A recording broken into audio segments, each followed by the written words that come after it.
Hey guys, so we're going to talk about a few cool tools that we're going to use that have I would say varying degrees of usefulness.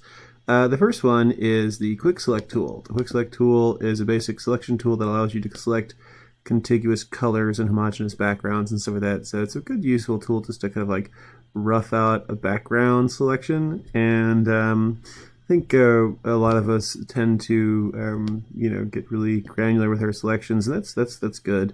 But sometimes a quick selection like this can just go a long way just to really starting you out when it comes to getting your person or your subject kind of cut out of the background here. The one thing to note about this is that if you have like wispy hair like up here on the beard over here, it's not going to work. And also it's very, very pixelated. So you would definitely want to go to select, modify, and feather. And in this case, I've got a pretty big picture, so maybe 5 pixels might be good. And so when you do your layer mask, you've selected the background, so you just alt mask that, right? And then it sort of masks out, and that's pretty good. So I'll just sort of make this into a smart object here by right-clicking on the layer, convert to smart object, and then I'll make a background, maybe like a solid color, just like a, I don't know, kind of a cool gray or something. Yeah, that's fine. Okay, so the big tool that we're looking at here is the Liquify tool. Liquify actually has a lot of cool things you can do with it. For instance, I go to Filter, Liquify, you've got several tools, and we're going to look at 2 tools in particular. We're going to look at the smudge tool, which there's a smudge tool in just Photoshop as it is, but with the Liquify, it actually kind of does creates an environment that allows you to smudge a little more easily. So if, for instance, you want to make like the hair a bit bigger, you can kind of like pull it out in certain spots, right? This might work if you want to add some volume to the hair, if that like good, like give yourself a bit of a, obviously it starts to warp the texture and the details and stuff, so you gotta be careful with that. But then maybe, for instance, you also want to sort of like pull in some of the hair here, like maybe pull in the beard or pull in different parts, or maybe make it a bit bigger and sort of like pull in the ears slightly.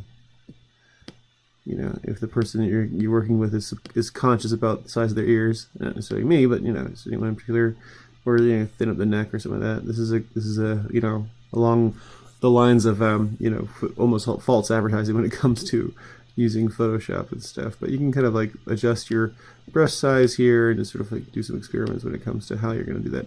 The other tool we're going to look at is the face tool. The face tool is actually kind of neat because it allows you to simultaneously work around by sort of moving things around. Like you said, it's Liquify, so you can, if you want to, like, say for instance, make your face a little more symmetrical, or if you want the person's eyes to be a little closer together, or the nose to be a little less, in the center of the face, or if you want the mouth to be moved, higher or lower, various things like that can work. This obviously is useful insofar as it can help enhance the picture. However, there are some things that you can do that do kind of like bespeak a wide method of like sort of, I wouldn't say abuse, but certainly could lend itself to less than useful things. So for instance, there's a method that you can use for a smile here, right? Now if you look at this looks really creepy because my lips are not naturally turned. You can still see like a little downturn point right here. It looks like a bad Photoshop filter or a bad Instagram filter or something, and you can pull, make the lips fuller or thinner, depending on what you're looking for, right? Or you can make the lips, make the mouth taller or more narrower and stuff. And so you can start to see this is starting to look kind of weird.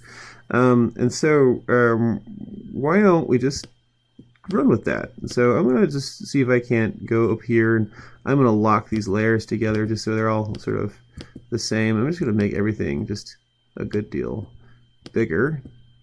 And then you can go over here and you can sort of change the shape of the face. So I might just make the face a little more narrower and raise the forehead up some, and maybe pull the chin down a little bit too, and just press OK.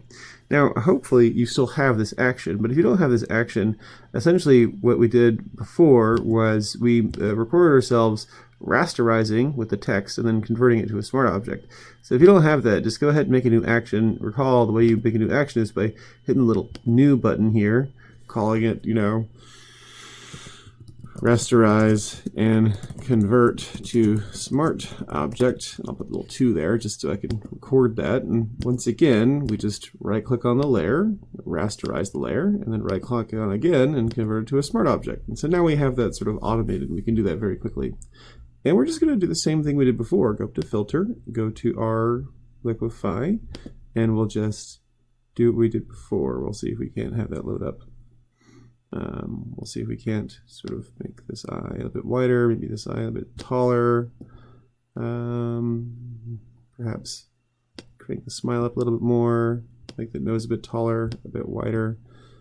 Pull in the chin some more, pull in the cheeks a little bit more, pull up the forehead, pull down the chin some more. All these things, right? Maybe even we can use this tool over here, the bloat tool, to sort of like even out one of the eyes. Like for instance, this eye here could stand to be a bit bigger to keep up. And then maybe the smudge tool could help us sort of pull this eye to be a little more symmetrical with the other eye. Here we go. Okay, so we're getting there, right? And so let's press OK, and I'll just keep at this, just keep that same energy. I'll just get my actions, and oh no, okay, I should have pressed stop beforehand, so I'll go ahead and just, you get the idea though. I'll find my rasterize and convert up here, this action. I'll just press play, and suddenly I have a smart object here. So I'll just go back to filter, gallery, and we'll just keep at this and see oh, okay, filter gallery. We'll go back up to filter and liquify. And we'll just kind of repeat the process here. We'll see how far it goes before it starts to get kind of, once again, I'm using the face tool here just to primarily, oh, yeah, that looks neat. Okay, widening the eyes out, sort of maybe dragging these eyes up a little bit. Keep the nose growing. It's kind of fun. Maybe even widen it out a little bit. Pull that smile up. Pull that chin down. Pull the cheeks in, pull the jaw in, pull the forehead up. There we go. This is getting kind of neat. Maybe even use the bloat tool to sort of like widen out the ears some. The bloat tool doesn't necessarily extend the edges. It works within the edges here. And we're starting to see something kind of neat forming here. Okay. And, we'll just keep that same energy, we'll just go back to our actions and find our little rasterize and convert. And go back. We don't have to bring up the layer menu, just liquify one more time. I'm going to choose this one down here, not this one up here, because it's going to repeat the same action that we just did. So I want to make sure we're being kind of like, granular about this, and we're certainly, we certainly don't want to like just do these changes willy-nilly. Once again, I'm just going to link all of these together and just grow everything together here. There we go. That looks great. And I'll just widen the eyes a little bit here, separate those slightly. Maybe even get my smudge tool and sort of like grow this out. So I'm going to sort of bring one eye over to the side. Same with the other one. Maybe even get the bloat tool here and just start to, yeah.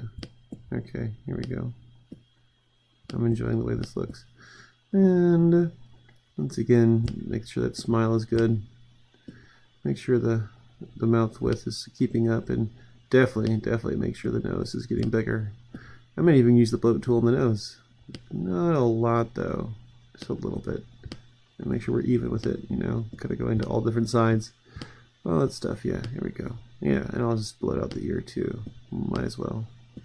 And definitely make sure that we're narrowing out the chin every single time we do this. We want to make sure we're being consistent with it. There we go, cool. And I'll just tilt the eyes some more, here we go, that's good. Okay, cool. Alright, and I think maybe one more might do it. Once again, I'm going to get my actions up here, and I'll just rasterize and convert, and I'll head on back over to my Liquify screen. I think one more might do the trick, and then we'll start to mask out, and we'll start to make this look a little bit more smooth here. So let's, once again, just go through the motions, get our eyes a bit bigger, make sure we're achieving that real genuine sort of like look that we're going for. Get my smile some more, widen the mouth out, pull the nose down, widen that out some more, pull the forehead up, pull the cheeks in, pull the chin down, jawline in, And I think our ear is good. I want to say I'm not too happy with the way this eye moves a bit. I'm going to see if I can't even that out some. Okay, that's good. All right, neat. All right, I don't want to lose the detail. If I bloat too much, it's gonna start to like. Yeah. All right, that's good. Cool. All right. I might even sort of bloat out parts of the forehead too. Here we go. That's looking good. All right, cool. All right, this is looking great. Awesome. So, just go where inspiration takes you. Just, go use the different tools to kind of just see what develops, as we go through. This is a journey of self-discovery, just as it is a journey of discovery about the tools of Photoshop. All right, cool. So we want to make sure that we are able to, work with this layer here. So I'll rasterize and convert one last time, and then I might actually just finesse a little bit more of the layer mask here by kind of getting rid of some more of this yellow. So I'll get my brush tool here and just get rid of that little bits of the background, and then we'll start, finishing up the finishing touches, as it were, here. So get rid of this yellow right there. And there's a little more yellow over here I want to get rid of. Okay. All right, great. Okay, so then what we'll do is we'll go up to our filter and get our camera raw filter. We'll start doing some basic, color corrections here. I accidentally had the mask selected, so let me just filter, raw filter. And we want to make sure that like everything's even stuff. I'll drop the tint a little bit, and I'll temperature a little bit, and I'll brighten it up. Let me darken it up a little bit, get the contrast going here. Get my highlights up, my shadows down, whites up, blacks down, clarity up.